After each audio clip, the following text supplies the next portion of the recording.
The chair calls Jacqueline Finkel.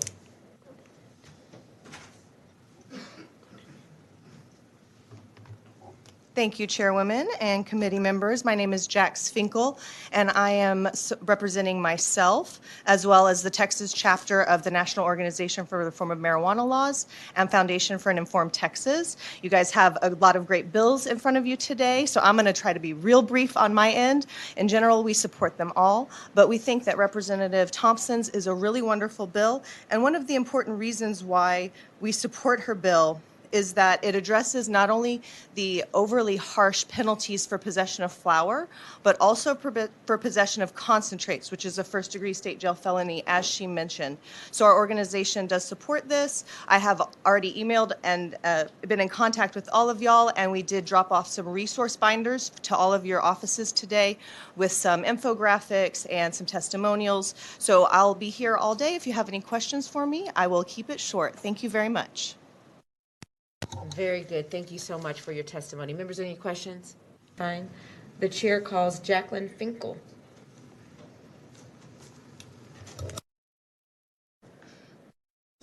Hello. Back up again. My name is Jax Finkel. I'm representing not only myself, but Texas NORML and Foundation for an Informed Texas. I'm only speaking on the bills where I've been requested, so I'm going to be super quick because I know you guys have this data I've dropped off with you. But I think it's really important for us to look back in history. 2019, over 45,000 Texans were arrested for minor possession, and 30,000 of them were convicted. During that same time, according to DPS records, 89% of car thefts, 92% of burglaries, and 77% of rapes and attempted rapes went unsolved. So I'm just going to let that percolate for a second. And I also want to say that in a recent conference, Peter Stout, PhD, who works with the Houston Forensic Science Center, said that funds for rape kits are being used to test for THC potency for charges. This is not the right priority that we need to set. I think that we need to make sure that law enforcement can spend their time and their effort on policing violent crimes, property crimes, and in the same time, we can save $311 million a year on taxpayer money that is being spent to prosecute these people. And I'll leave it at that. Thank you so much. Okay, and Ms. Finkel, are you on for or against the bill? I am for the bill. You know, I would like to just say, Representative Wu, you've been doing this for several sessions, and you say that maybe you're a little behind the times now, but what I would say is Texas hasn't changed these laws since 1973, and it's time to update our statutes. So, sir, thank you for everything that you've been doing, and I hope that you guys will move this to the Senate so that they can do the work there, too. Thank you so much. Was there any questions for Ms. Finkel? Chair next calls Jacqueline Finkel, Texas NORML and Foundation for an Informed Texas for the bill. Please state your name, who you represent, and your position on the bill. My name is Jax Finkel, and I am representing myself, Texas NORML and Foundation for an Informed Texas, and we support the representative's bill. So Dave mentioned this brownie recipe, and you might be wondering, why is this important to this conversation? And I want to tell you a story of someone in Williamson County, a case that I worked on many years ago, about 6 years ago now. A 19-year-old boy was arrested with cannabis brownies. They weighed out to be 1.5 pounds once they weighed it, and that included actually the tray it was also in. So flour, eggs, chocolate, tray that it's on, right? And he was facing 99 years in jail for that. And the community in Williamson County, when they heard about it, was very upset. And they were able to secure him a lawyer pro bono. There were protests on the county court steps. How could someone be facing life in prison for brownies that have a plant in them? Ultimately, after many weeks of working on this, he was able to get a special deal, and he is still currently working off his parole and trying desperately to be a dad and a part of his community. Now, he will be saddled with this felony for his entire life, and not everyone is as lucky as him. Not everyone has a community that will band around them and support them and fight for them. And so this bill is extremely important because it addresses the additives and the dilutants so that you're only charged with the actual illicit material. Now, we can argue back and forth what we think if cannabis should be illicit or not, but this is extremely important to make sure that when people are being charged, they are not charges that are blown out of proportion. So I just wanted to share that with you. I also will note Chair Collier, who is, I think, stepped away for a second, representing Representative Canales. We did have a definition question that our lawyers did reach out to Canales's office about, and we do hope to be able to figure that out with him. So we do support this bill, and if you guys have any questions, I'm happy to take them. Members, are there any questions for this witness? Yes, Representative, oh, I'm sorry. Yes, Representative Crockett. Thank you so much for being here. I fully, before the room gets in an uproar, I fully support full decrim, full legalization, just to be clear. And I know we're not talking about that right now.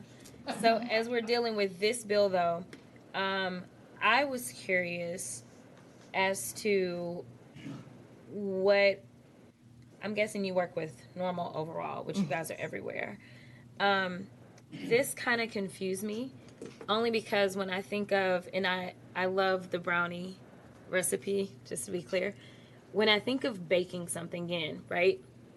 If we're baking it in, I don't know what the science is behind actually being able to pull it out, which I think is one reason that the law has always been, you know, all the dilutants and whatnot, and they kind of just, because it's, I don't know the science behind how easy it is to say, now that it's baked in the brownie, let me pull it out, let me separate how much of this is sugar, chocolate, eggs, butter, regular flour, and then like THC. Like I don't know that. So while I'm not intimately aware of all of the details of how that works, and I could find that out for you, in many of the states that have a regulated cannabis market, they have third-party testing that verifies the amount of cannabinoids that are inside of the product, and usually it uses a gas spectrometer to find out exactly how much is in there. It's a calculation that they do. So if you'd like, I'd be more than happy to try to find out more details on that and get back to you. But my understanding is that there are 12 labs in Texas that do have the proper equipment for it. Now, we can have a whole nother conversation about the overly burdensome nature of having to test everything, and therefore, should we still even continue to be charging for this?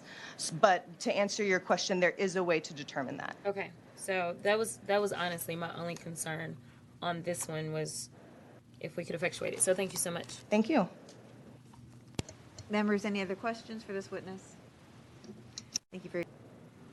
The chair calls Jacqueline Finkel.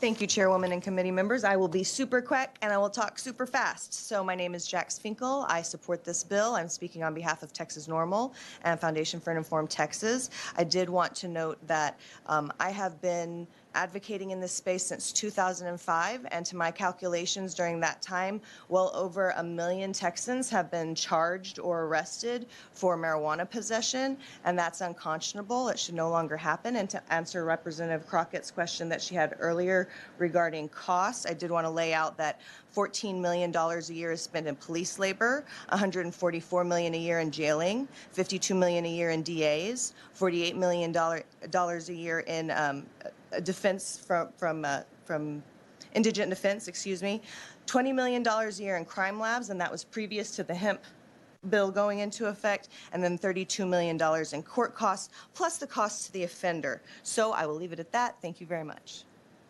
Questions? Members, any questions? All right, thank you. The chair calls Jacqueline Finkel. All right, let's knock it out. Last time you guys have to see me today. Today. My name is Jax Finkel. I'm representing Texas NORML and Foundation for an Informed Texas. And I'm just going to do a really quick summary. You know, you changed it to the civil penalty. I haven't had an opportunity to read it yet, but I think it's a really wonderful change. And what I've heard from some people before is, well, do we have to set up a system for civil penalty? That might be cumbersome. But I just want to point out specifically civil penalties are already out for truancy. And in addition, civil... Ooh, thank you so much. I look forward to reading this in detail. Civil penalties are offered for truancy, and also the Lieutenant Governor, Governor, Speaker of the House, formerly Bonin, and the AG put out a letter after the hemp bill passed saying that there actually is also a civil penalty related to hemp possession. In fact, I think you have a bill addressing some of these issues that have come up around this. So I just want to say that there is already that standard there. And then lastly, I've heard a lot of people speaking on racial disparity, but I haven't heard a lot about the data. And so if you'll give me 1 second, I just want to hit a few numbers real quick. We've heard that you're 2.6 times more likely to be arrested if you're black in Texas, but to add texture to that, the definition of white in Texas also includes Latino. So that is specifically just if you are black. It is not if you are a person of color. Furthermore, many urban areas have moved forward with deprioritization. As Rep. Johnson pointed out, some have done first chance programs, some have done diversion programs, wide variety, right? Cite and summons. All of these different programs have benefits and detractions, but what I do want to point out is in Dallas, when they examined their program to deprioritize there, they found that 96% of those that were enrolled in the program were black or Latino. In Austin, for the Cite and Summons program, they found that 37% were black and 44% were Latino. In Houston, 50% were black males. And just this week, Plano has decided that they will no longer be arresting people for possession of flour. So I just wanted to lay that out for you guys. I want to thank all of y'all for your time, and I won't spend any more with gratitude, but thank you so much. I appreciate it. Ms. Finkel, can you just tell us, remind us what your position on the bill is? I am for this bill. Thank you. Thank you I so apologize for not saying No, that. that's okay. Any questions? Thank you. Thanks, Appreciate guys. it.